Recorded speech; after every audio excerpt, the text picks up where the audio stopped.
I'm Debbie, and welcome to Bible Study. Today we are finishing up the book of James, reading chapter 5, and we're going to be talking about patience in suffering and also the prayer of faith. So if you are ready to Bible study with me, let's go.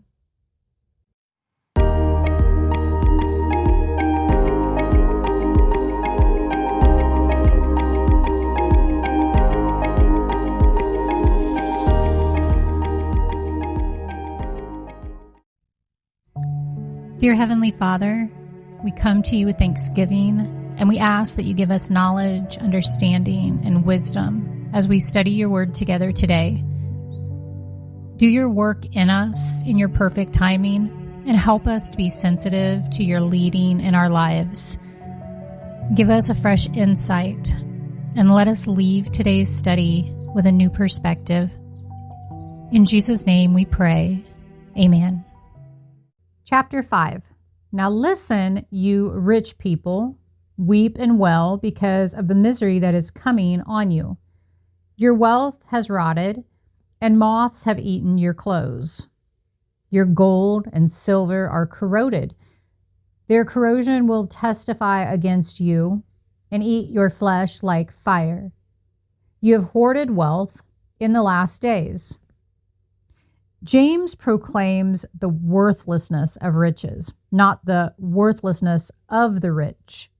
Today's money will be worthless when Christ returns, so we should spend our time accumulating the kind of treasures that will be worthwhile in God's eternal kingdom. Money isn't the problem. Christian leaders need money to live and to support their families. Missionaries need money to help them spread the gospel. Churches need money to do their work effectively, but the love of money leads to sin, and it causes people to oppress others in order to get more. This is a warning to all Christians who are tempted to adopt worldly standards rather than God's standards, as well as an encouragement to all those who are oppressed by the rich. Verse 4, look, the wages you failed to pay the workers who mowed your fields are crying out against you. The cries of the harvesters have reached the ears of the Lord Almighty. You have lived on earth in luxury and self-indulgence. You have fattened yourselves in the day of slaughter. If we aren't the wealthy oppressors, are we to stand idly by? If we are members of a society where oppression is widely practiced, we may also fall under God's judgment, even if we're not personally treating others unjustly. James makes it clear that believers need to be a force that combats oppression and treats people who are poor with respect, no matter how much money we have. Allegiance to Christ ought to make a difference in the way we help anyone who is powerless to help and protect themselves, whether the poor and unemployed in our communities or refugees and immigrants arriving from foreign countries. Following Jesus calls us to live generous lives. Verse 6, you have condemned and murdered the innocent one who was not opposing you. The innocent were defenseless persons, probably poor laborers who suffered at the hands of wealthy landowners. Poor people who couldn't pay their debts were often thrown into prison or forced to sell all their possessions. At times, they were even forced to sell their family members into slavery. With no opportunity to work off their debts, poor people often died of starvation. God called this murder. Hoarding money, exploiting employees, and living self-indulgently will not escape God's notice. Generous and fair treatment of people who are poor and others who depend on us matters to God. Verse 7, be patient then, brothers and sisters, until the Lord's coming. See how the farmer waits for the land to yield its valuable crop, patiently waiting for the autumn and spring rains. You too, be patient and stand firm, because the Lord's coming is near. Farmers must wait patiently for their crops to grow. They cannot hurry the process. but they don't take the summer off and hope that all goes well in the fields. There's much work to be done to ensure a good harvest. In the same way, we must wait patiently for Christ's return. We can't make him come back any sooner, but while we wait, there is much work that we can do to advance his kingdom. Both the farmer and the Christian must live by faith, looking forward toward the future reward for their labors. Don't live as if Christ will never come. Work faithfully to build his kingdom. The king will come when the time is right. Verse 9, don't grumble against one another, brothers and sisters, or you will be judged. The judge is standing at the door.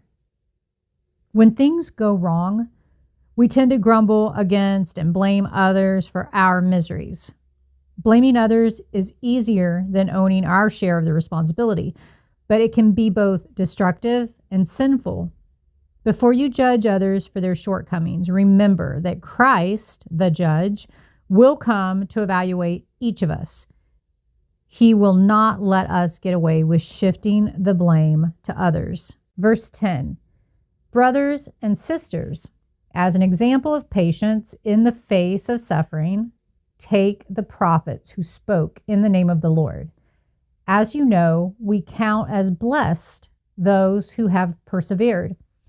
You have heard of Job's perseverance and have seen what the Lord finally brought about. The Lord is full of compassion and mercy. Many prophets, such as Moses, Elijah, and Jeremiah, suffered and were persecuted. Verse 12, above all, my brothers and sisters, do not swear, not by heaven or by earth or by anything else. All you need to say is a simple yes or no. Otherwise, you will be condemned. Those with reputations for exaggeration or lying often can't get anyone to believe them based on their word alone. Christians should never become like that. Always be honest so that others will believe your simple yes or no. By avoiding lies, half-truths, and omissions of the truth, you will become known as a trustworthy person. Verse 13, is anyone among you in trouble? Let them pray. Is anyone happy? Let them sing songs of praise. Is anyone among you sick? Let them call the elders of the church to pray over them and anoint them with oil in the name of the Lord. And the prayer offered in faith will make the sick person well. The Lord will raise them up. If they have sinned, they will be forgiven. In the early church, expectations of God's direct intervention and healing were part of daily life. James' guidelines for healing prayer would make churches much more personal and effective. Anointing with oil was a practice often used by early believers in their prayers for healing. Scripture describes oil being used as a medicine, but it also symbolizes the Spirit of God, like when they used it in anointing kings. Here, the oil was a sign of the power of prayer, of healing, and of setting apart people who were sick for God's special attention. People in the church shouldn't face their illnesses alone. Members of Christ's body should be able to count on others for support and prayer, especially when they are sick or suffering. The elders of a church should be on call to respond to the illness of any member, and the church should be sensitive to pray for the needs of all its members. If your church doesn't have a time for healing prayer, consider offering it. The prayer offered in faith doesn't refer to the faith of the sick person, but to the faith of the people praying. God heals. People with faith present the needs to him, and all prayers are subject to his will and greater plan. It's the Lord who makes us well, not any formula or anything we can buy online. But God wants our prayers to be part of his healing process. Verse 16, therefore, confess your sins to each other and pray for each other so that you may be healed. The prayer of a righteous person is powerful and effective. Christ has opened the way for us to go directly to God for forgiveness. But confessing our sins to each other still has an important place in the life of the church. By righteous person, James isn't talking about sinless people, but rather those who can effectively pray for others because they have confessed their own sins and are in right fellowship with God. This verse points us towards several important scriptural principles related to confession.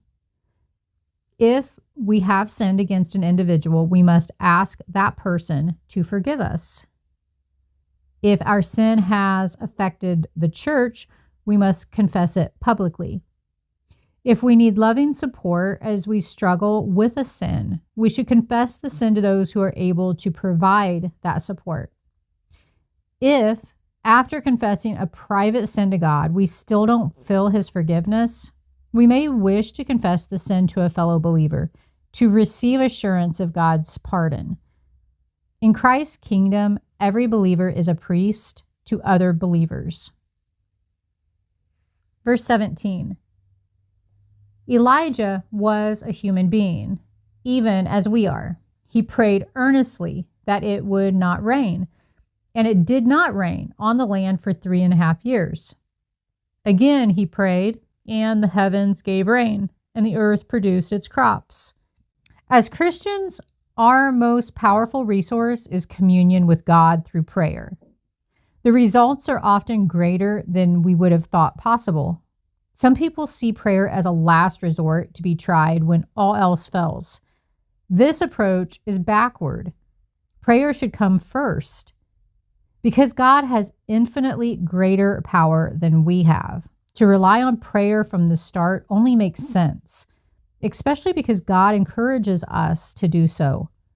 Verse 19, my brothers and sisters, if one of you should wander from the truth and someone should bring that person back, remember this, whoever turns a sinner from the error of their way will save them from death and cover over a multitude of sins. This passage refers to a believer who has fallen into sin, one who is no longer living a life consistent with Christian beliefs. Many discussions have occurred over whether people can lose their salvation, but all interpreters agree that those who fall away from their faith are in serious trouble and need to repent. James urges Christians to help those who have wandered from the faith return to God. By taking initiative, praying for these people, and acting in love, we can meet them where they are and bring them back to God for His forgiveness. The book of James emphasizes faith in action. Godly living is the evidence and result of faith. Believers must serve with compassion, speak lovingly and truthfully, live in obedience to God's commands, and love one another. The church ought to be an example of heaven on earth, drawing people to Christ through love for God and each other. If we truly believe God's word, we will live it day after day. God's word doesn't merely give us something to read or think about, but something to do. Belief, faith, and trust must have hands and feet. Ours.